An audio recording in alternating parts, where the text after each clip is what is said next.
Hai semua, halo Sobat Cublak Suweng, gimana kabar kalian hari ini? Waduh, minggu pagi, lagi pada liburan kemana nih kalian?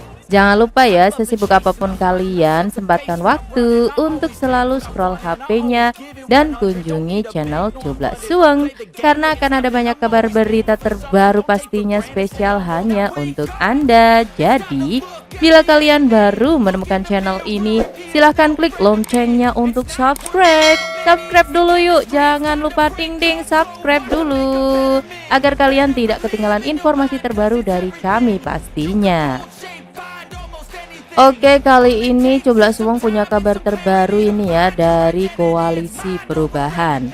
Masih seputar Partai Nasdem, PKS, dan Demokrat yang kembali menuai kritikan tajam dari luar. Salah satunya ini nih, Wakil Ketua Umum Partai Gelora yaitu Fachri Hamzah, yang kemudian menyoroti gagalnya deklarasi dari Nasdem, PKS, dan Demokrat untuk meresmikan Koalisi Perubahan untuk mengusung Anies Baswedan di Pilpres 2024. Menurut Fachri Hamzah, alasan mundurnya deklarasi di 10 November kemarin itu adalah karena belum ada kesepakatan bandar. Di sini Fachri menyebutkan untuk memenuhi presidensial threshold 20%, partai bisa bergabung untuk membangun koalisi. Namun, keputusan itu tergantung dengan sosok bandar. Ya, ini maksudnya pembelian tiket itu, pengumpulan tiket 20% itu bukan kerja parpol, tapi kerja bandar. Parpol enggak sanggup, Anies Baswedan enggak sanggup, ungkap Fachri Hamzah dalam perbincangan di Adu Perspektif. Ini deklarasi tanggal 10 November udah gagal bos, gara-gara bandar belum sepakat, duit belum terkumpul, 20% belum terkumpul, ya gagal, imbuh Fachri. Lebih lanjut, Fachri Hamzah pun menyebutkan bahwa partai yang cukup terbebas dari bandar adalah PDI Perjuangan. Kenapa? Pasalnya PDIP ini sudah memenuhi ambang batas 20% dari presidensial threshold dari pemilu sebelumnya. Yang agak bebas dari bandar itu cuma PDIP.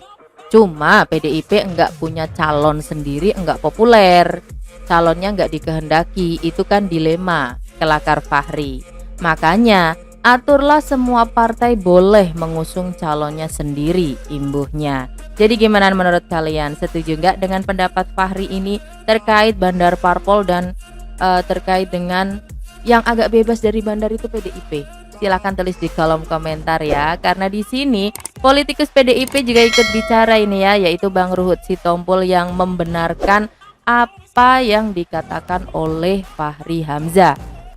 Apa yang dikatakan Fachri Hamzah itu kan udah rahasia umum. Tapi kan kalau Fachri Hamzah itu karena dia sakit hati dengan PKS, makanya ngomong begitu.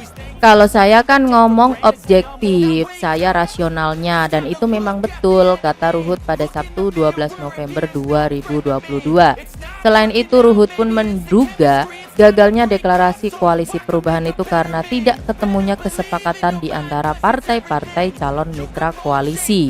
Hal ini berkaitan dengan penetapan sosok bakal cawapres yang hingga hari ini masih belum diputuskan. Kenapa nggak jadi? Karena sampai sekarang belum bisa ada kata rembuk dan ada kata sepakat siapa wakil presidennya, kata Ruhut. Ruhut pun kemudian memprediksi koalisi yang diisi oleh Nasdem, PKS, dan Demokrat itu bakal rapuh. Saya yakin itu koalisi bakal rapuh, tinggal tunggu bubar saja, kata Ruhut pada Sabtu 12 November 2022. Ruhut pun berpesan kepada Surya Paloh agar berhenti bermain retorika. Surya Paloh, pesan saya, ayo dong, mana dadamu? Mana dadaku bilang begitu dong, ke Jokowi baru hebat, ujar Ruhut.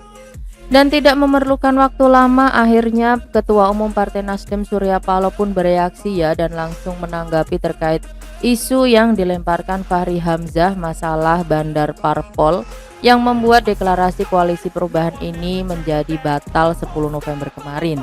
Kemudian Surya Paloh pun mengkaitkan hal bandar ini dengan Sambo. Saya sudah katakan bandar apa itu yang dimaksud.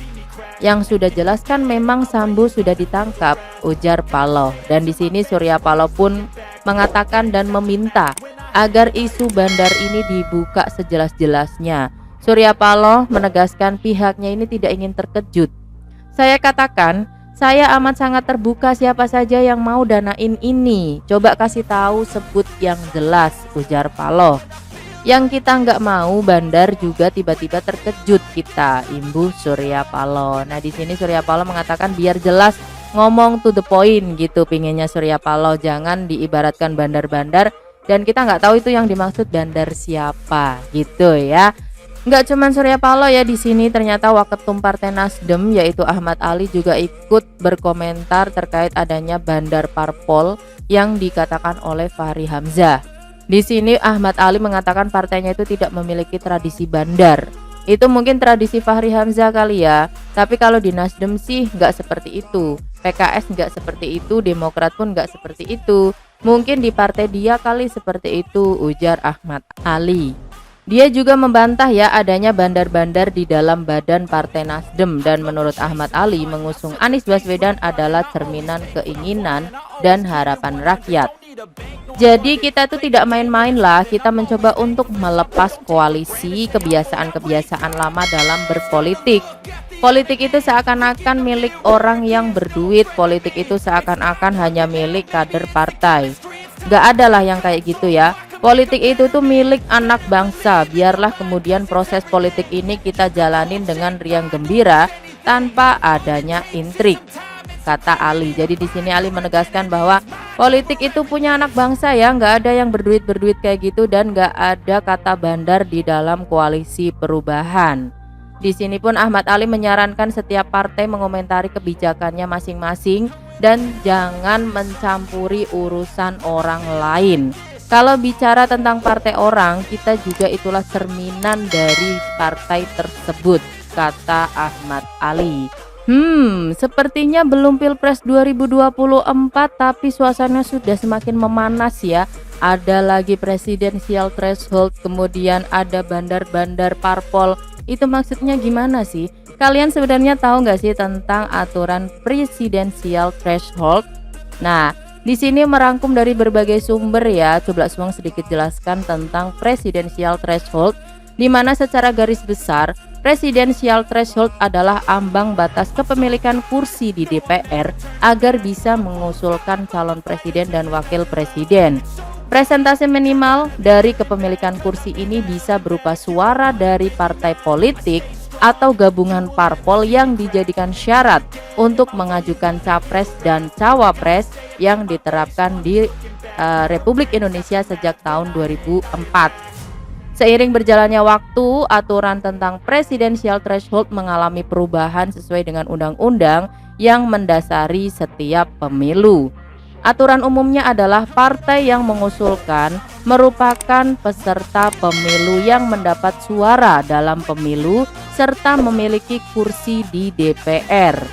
Nah, di tahun 2009 kemarin, parpol atau gabungan parpol bisa mengajukan presiden dan wakil presiden jika memiliki sekurang-kurangnya 25% kursi di DPR atau 20% suara sah nasional dalam pemilu legislatif. Ambang batas 20% itu juga masih diberlakukan pada Pilpres 2014 yang mengacu pada UU nomor 42 tahun 2008. Begitu juga Pilpres pada 2019 kemarin dengan ambang batas sama dalam Undang-Undang nomor 7 tahun 2017 tentang pemilu. Jadi intinya di sini adalah aturan presidensial threshold ini akan selalu mengalami perubahan sesuai dengan undang-undang yang mendasari setiap pemilihan umum. Hanya saja untuk 2014 dan 2019 kemarin ambang batas ini masih diberlakukan sebanyak 20% untuk di kursi DPR-nya gitu ya. Jadi gimana nih menurut kalian? Silahkan tulis di kolom komentar, atau mungkin kalian ada saran atau ada kritik boleh tulis di kolom komentar, dan jangan lupa untuk LKS like, comment, share ke teman-teman, dan juga support selalu channel Sebelah Suweng. Sampai ketemu di video selanjutnya.